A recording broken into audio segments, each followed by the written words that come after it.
ভাবুন তো, একদিকে চীন, যেখানে রোবটরা মানুষের কাজ করছে, আর সরকারের এআই প্রতিটি নাগরিকের ওপর নজর রাখছে।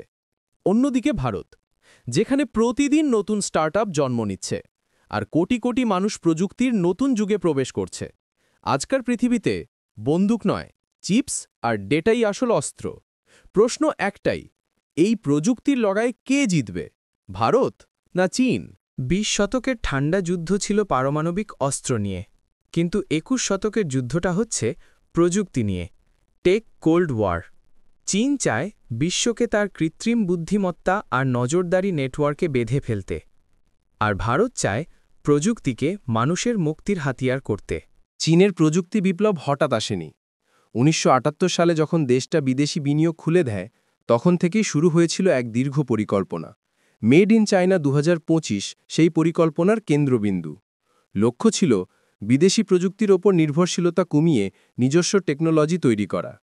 আজ হুয়াওয়ে তৈরি করছে 5G নেটওয়ার্ক, বিওয়াইডি তৈরি করছে ইলেকট্রিক গাড়ি, ডিজেআই দখল করেছে ড্রোন বাজার।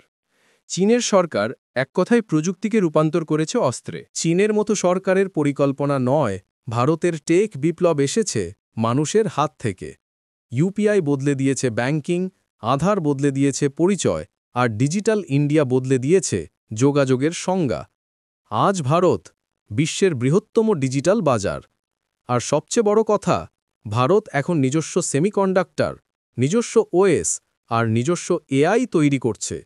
এআই এখন রাষ্ট্রের হাতিয়ার। চীনে এআই ব্যবহার হচ্ছে নাগরিকদের উপর নজরদারিতে। প্রতিটি ক্যামেরা, প্রতিটি ডেটা সেন্টার সরকারের কাছে সংযুক্ত। অন্যদিকে ভারত এআই ব্যবহার করছে শিক্ষা, স্বাস্থ্য ও কৃষিতে, মানুষের উন্নতির জন্য। এই দুই দর্শনের পার্থক্যই ভবিষ্যতের মুখ নির্ধারণ করবে। একসময় চাঁদে যাওয়া ছিল শুধুই সুপার পাওয়ারদের কাজ। আজ ভারত আর চীন দুই দেশই মহাকাশে নিজেদের পতাকা গেঁথেছে। চীনের লং মার্চ রকেট বাণিজ্যিক স্যাটেলাইট উৎক্ষেপণ করছে, আর ভারতের চন্দ্রায়ান ইতিহাস গড়েছে বিশ্বের সবচেয়ে সস্তা মিশন হয়ে। তবে মহাকাশ এখন শুধু বিজ্ঞান নয়, হয়ে উঠেছে সামরিক প্রতিযোগিতার ক্ষেত্র। ডেটা এখন নতুন তেল। চীনে ডেটা মানে সরকারের ক্ষমতা, ভারতে ডেটা মানে জনগণের অধিকার। চীনের সোশ্যাল ক্রেডিট সিস্টেম নাগরিককে বিচার করে তার অনলাইন আচরণের ভিত্তিতে। অন্যদিকে ভারত তৈরি করছে বিশ্বের সবচেয়ে বড় ওপেন ডেটা প্ল্যাটফর্ম, যেখানে সাধারণ মানুষও নিজের তথ্যের মালিক।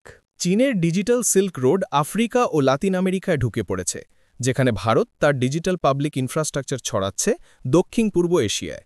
চীন প্রযুক্তি বিক্রি করছে, ভারত শেয়ার করছে। দুই দেশই প্রভাব বাড়াচ্ছে, কিন্তু দুজনের পথ আলাদা। একজন কন্ট্রোলের, অন্যজন কোলাবোরেশনের।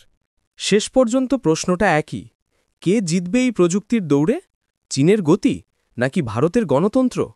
ভবিষ্যৎ বলবে, কিন্তু একটা জিনিস স্পষ্ট, এই লড়াইয়ে জিতবে সেই দেশ যেটা প্রযুক্তিকে ব্যবহার করবে মানুষের মঙ্গলের জন্য। তুমি কি মনে করো? নিচে কমেন্টে জানাও, আর সাবস্ক্রাইব করো গ্লোবাল ইনসাইট বাংলা, যেখানে প্রতিটি গল্পে লুকিয়ে আছে ভবিষ্যতের দিক নির্দেশ।